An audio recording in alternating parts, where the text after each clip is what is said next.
शिरसाट बोलत आहेत, थेट जाऊयात.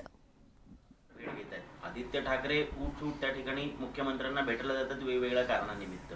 मग अशा राजकीय गाठीभेटी जेव्हा होत असतात ती महाराष्ट्राची राजकीय संस्कृती समजली जाते. मग एकनाथ काय अहो हे लाचारीने जात आहेत. परवा शिवसेनेचे नेते फडणवीसांच्या भेटीला कशासाठी? अहो काही करा पण नका बरं का.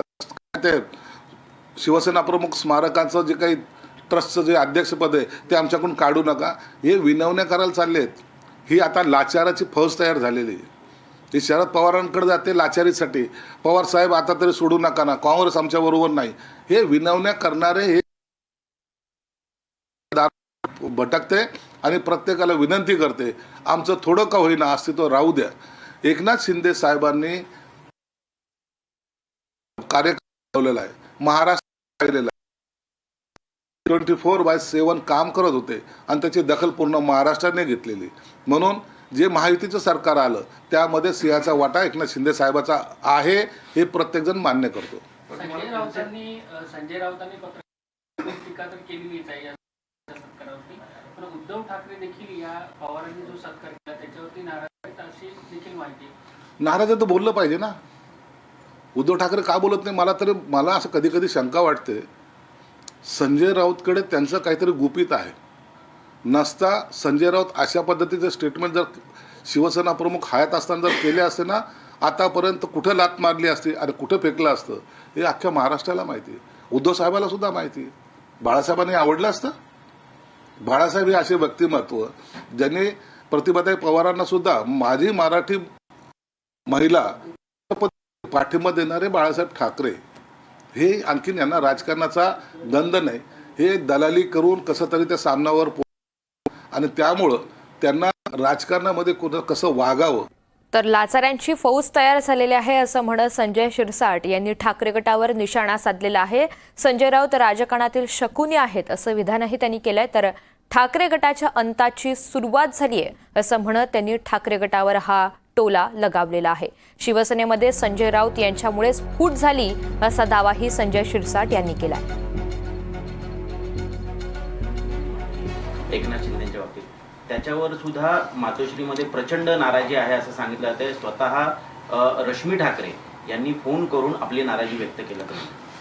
उद्या शरद पवारला हे गद्दार म्हणायला कमी करणार नाही, आशा भोसलेला गद्दार म्हणायला कमी करणार नाही.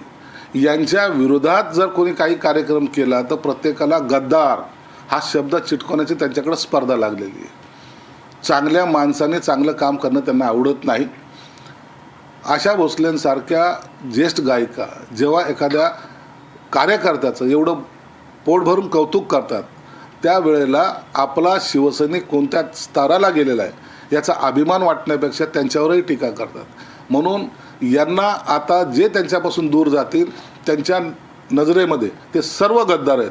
मग आता शरद पवार साहेबांवर आज गद्दारीचा शिक्का लागलाय की काय असा एक प्रश्न आता महाराष्ट्राला पडलाय. ते पण विधानसभा निवडणुकीनंतर संजय राऊत यांचे जे बोल आहेत ते बदलले असं म्हणावं, कारण त्यांना हवं तसं यश मिळालं नाही.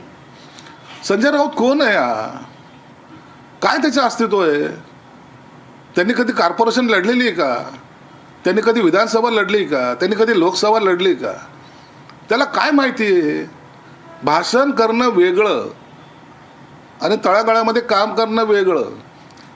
संजय राऊतने कधीही आयुष्यामध्ये त्याच्या AC कॅबिनच्या बाहेर जाऊन या पद्धतीचं राजकारण केलेलं नाही आहे.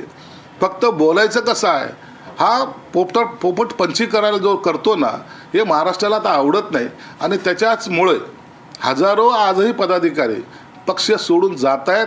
याची जाणीव उद्धव ठाकरे साहेबांना असून सुद्धा ते का बोलत नाहीत हा एक मोठा प्रश्न आहे.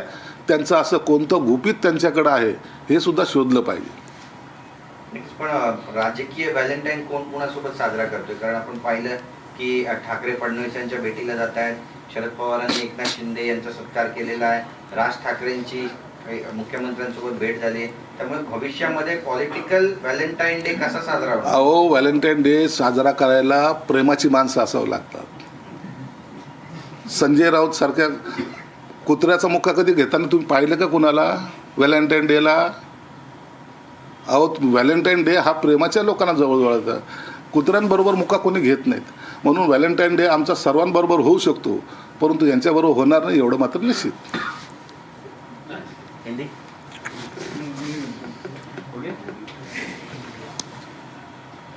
मैं कर लेता हूँ अरे हिंदी हो हिंदी बोला. हाँ, तो कर लो अगर ठीक है.